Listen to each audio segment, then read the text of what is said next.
Breaking down Arizona Wildcats football, U of A and San Diego State to begin the 2022 season. I'm David Kelly, joined as always by Glenn Howell, U of A football class of 1985. And Glenn, let's dive into two more position groups.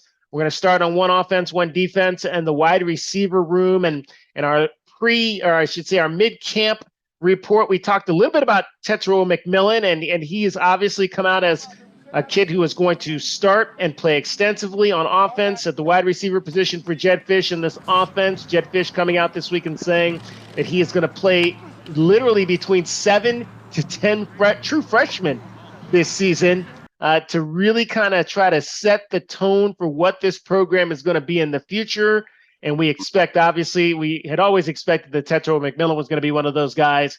And just based on what we've seen in the spring and in fall camp, A.J. Jones at wide receiver is going to be another one of those guys. And it was really key, Glenn, I think, for guys like A.J. Jones and Tetrel Mcmillan to get here in the spring to have that opportunity to put themselves in a position to start right out of the gate in the fall.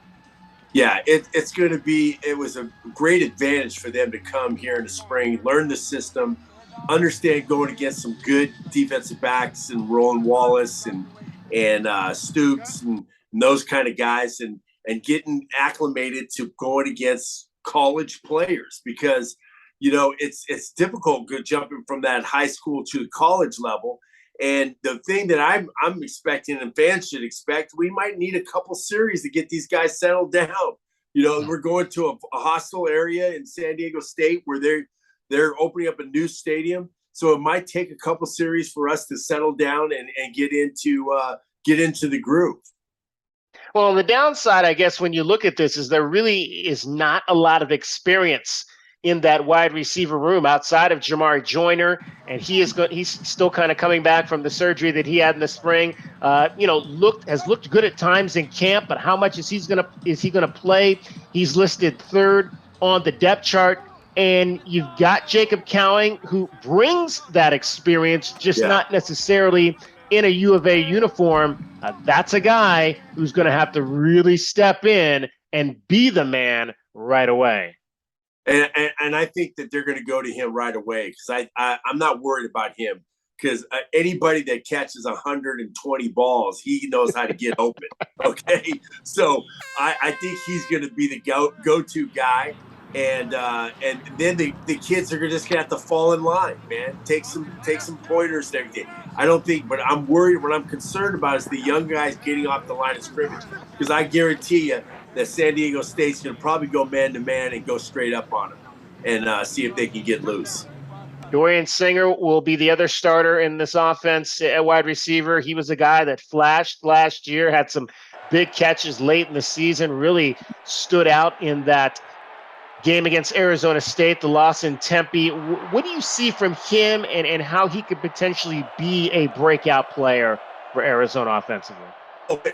What you want to see from wide receivers, are you letting guys, taking guys that are going man-to-man, and are you getting open? Because that's what you're going to see in the Pac-12. We're going to see a lot of man-to-man. And I think we're going to see a lot of man-to-man because who we are, Arizona. They're not going to think that we're going to be very good. So they're going to say, my guy's better than your guy.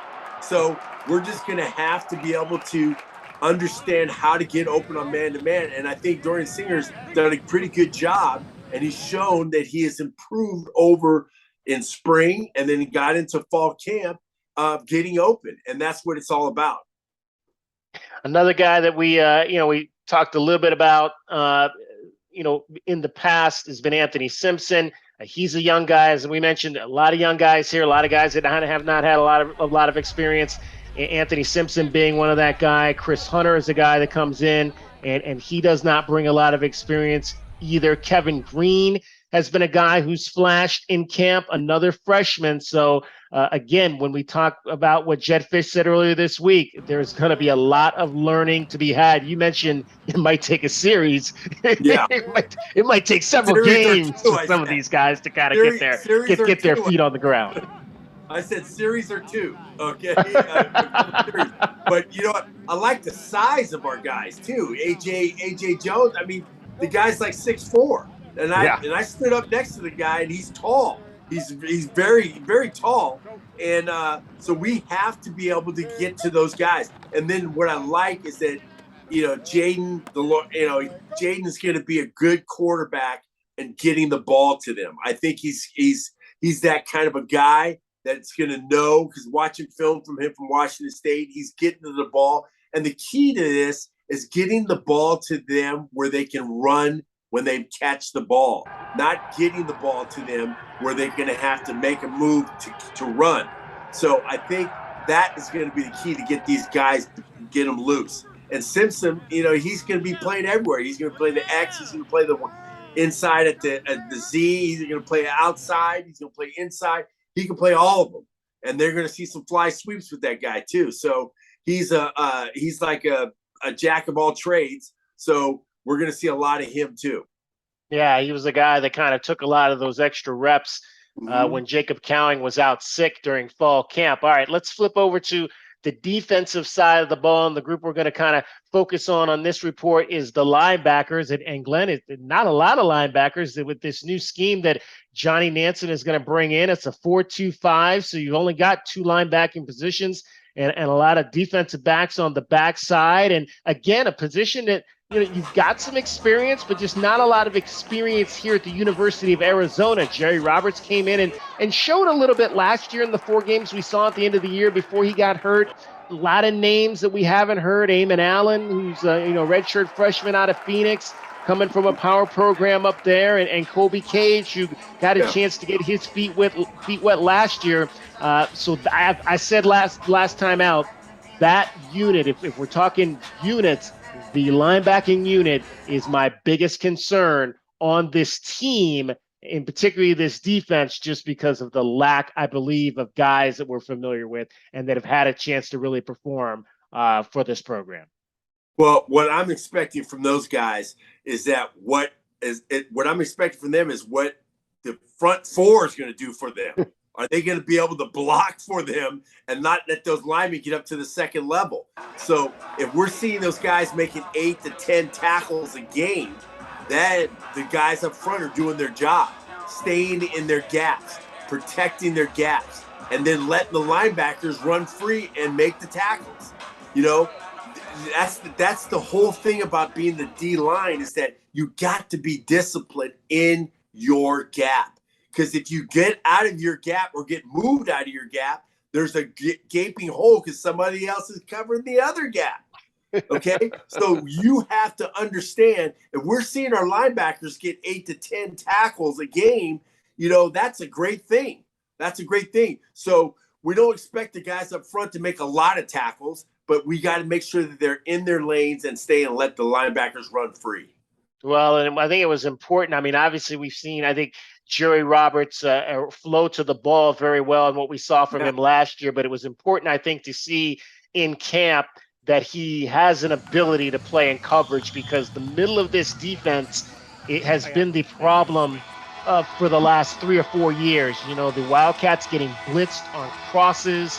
And we've said, I mean, the cornerbacks have been good, I think, for the last few years. Where U of A gets beat is defensively in the passing game, is in the middle of the field, and the linebackers have to be able to step up in that realm to be able to keep those big plays off the board this season. Yeah, I think that's going to be a key of them stopping the run. And then if they stop the run, they're going to understand that they're going to do the play action. They're going to try to do play action. They're going to try to go behind them. So they can dictate the game if they want to, the defense, if they want to do that. It's just that they can't let those guys get up to the second level, because otherwise San Diego State's going to try to ram it down our throats. That's what they're going to try to do. So if we're not keeping those linemen off our second level, it's going to be a long, long day for us. All right, well, we'll get more into San Diego State and what we'll expect from them on Saturday morning with their new quarterback, a guy that a lot of Arizona fans are familiar with, in Braxton Burmeister, as he had initially committed here to Arizona way back in the day. It seems like back around 2005, 2016. We're familiar with him on paper. We're familiar with him on paper. Exactly. Not in person. I just talked to Dad. I just talked to Braxton's dad. Him and his dad his dad and myself are good friends. So we've been texting back and forth and everything. And I said, good luck for 11 games. So yeah, 11 games starting after Saturday. Yeah, exactly. All right, Glenn, as always, I appreciate your time. We will be back with you on Saturday morning for our game preview, Arizona and San Diego State to start this 2022 season. Stay with us for our continuing coverage here at News 4 Tucson Sports of Arizona Wildcats football. Bear down.